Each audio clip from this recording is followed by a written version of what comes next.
So the Royal Butcher actually has two different sizes of sausage press. There's the 3 litre and the massive 7 litre, and they both do different jobs, and I'll tell you in a minute which is ideal for you. But first, let's get into what comes in the box. So with these sausage presses, you get 5 different spouts. They're nice long stainless steel spouts. We start right down here at the snack stick, breakfast sausage, your sheepskins, your hog skins, and right up to your salamis. So you can do absolutely everything. Now, you've got a mincer at home, it's got the little plastic spout. Why do you need one of these? Simple. If you want to do a good home-style chunky sausage, if you run it back through the mincer, it's going to turn into puree. You can't add things like chunks of cheese, chunks of onion, stuff like that. It's also much faster and more efficient way to do it. Now I'll show you how they work. For setting it up and using it, it's very simple. Select the size of spout you want, drop it in there. I'm going to screw this onto the front. Your sausage skins are on here, your meat goes in the back, lock it into place. And then the plunger here comes down and presses the meat down. And because you're using a plunger, you're not re-mincing it and mixing it up. One of the big benefits of having a manual handle is I can control the exact speed and I can feel the pressure as I'm pumping the sausage, so I'm less likely to pop sausages. So which one's right for you?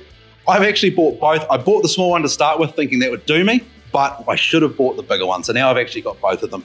Now, if I do a 12 kilo batch of sausage, something like a bag of Dunningham's mix, this one here does exactly 6 litres of meat, and that's just the right amount for one sausage skin. So for one batch, I fill this twice, I use 2 skins, and I'm done.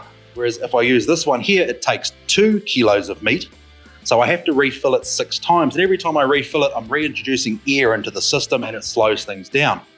When I do a small batch, say 2 kilos, and I'm doing spicy sausages, I'm experimenting with flavors, this little one here is fantastic. It's small, it's light, it's very easy to clean, and so I like to use that one. So depending what you're doing at home, if you're running big batches of sausages and you want to smash them out fast, definitely go for the big one. If you want to save a couple of bucks, go for the small one. But in my opinion, this is going to do a big batch and a small batch, so why not spend the extra money now and go for the larger one. Right, so let's make some sausages. So we've got our sausage mix here that we ran through the mince just before, and now we're going to put it through the sausage press. We're going to be using the 3 litre one today, which holds about 2 kilos of meat. I like to use a natural casing company, made in New Zealand, real casings. Today we're using hog casings. Why I like these ones, they come pre-sleeved on a tube. Just makes life easy. So after soaking it in water for a good couple of hours, at least 2 hours to soften them up, it will slide straight on. Now if you don't let them soak, what happens is they're a bit tight and you'll find you pop your sausage casing quite often. So make sure you give them a good 2 hours at least to soften up and suck some water back in. Nice and easy, like that. Right, it's real easy to fill the sausage press. We just pull back the container like this. Take your mix and press it in, taking care to get rid of all of the air locks and air bubbles in there because you don't want them in your sausage. All right, so now we are ready to go. Purge that air out a little bit. We're going to push the meat until it starts coming out of the tube. Here we go. Purge it out a little bit, make sure there's no air in the line. That simply goes back into there for the next batch. Right, tie a little knot in the end of the tube. Simple little knot, just like that. And now we are ready to go. Just water on there. And then we simply start rotating the handle and pressing it out. So I'm using my hand here to control the flow. If I grip tighter, the sausage will be more full. If I grip a little less loose, the skin will flow more freely and I'll have less filling. You don't want to overfill it because when you go to tie the knots, it's just going to pop. So you want about a medium full.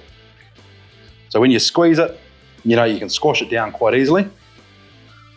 Otherwise, when you tie the knots, it's just going to keep breaking on you. So it's real easy. Using one hand to feed it off. If you've got 2 people helping, it makes it even easier because you can use one hand to grip and the other hand to control the sausage skin. But as you can see, it's not hard to use this press by yourself and pump the sausage out. So once you're done pumping and you've got to the end, simply pull it out, cut the excess, tie a knot to lock it off, and it's done. You're ready to fill it up and go again. Right, so once you're done, tie them into links like so, and ideally, if you can, hang them up in a cool place like a chiller overnight, and that way they'll get to set and form nicely. Letting them set keeps that beautiful shape. Otherwise, just pop them in the fridge overnight, let them set, and then tomorrow we can cut these up and we're going to vacuum seal them for the freezer. All right, let's show you something really fun. This is a patty press. This is something new to the range. This actually fits right onto the front of your sausage press, whether it's a small one, right up to the big 15. There's plenty of adapters. You could probably even put it right onto your mincer if you wanted to. And the way it works is it pumps the meat in through the nozzle here, and as you rock this back and forward, it drops your patties straight out the bottom. Little clear top on here so you can see what's going on, and you just undo the screws, all pulls apart, put it in the dishwasher, and you're sweet as. Right, let's hook it up so you can see how it works. All right, let's show you how we use the patty press hooked up to the sausage press.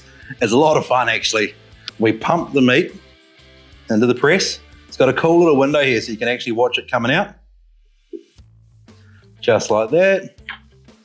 Take a piece of paper, and then we slide it out. And just like that, we've got a patty. We go back the other way. Piece of paper.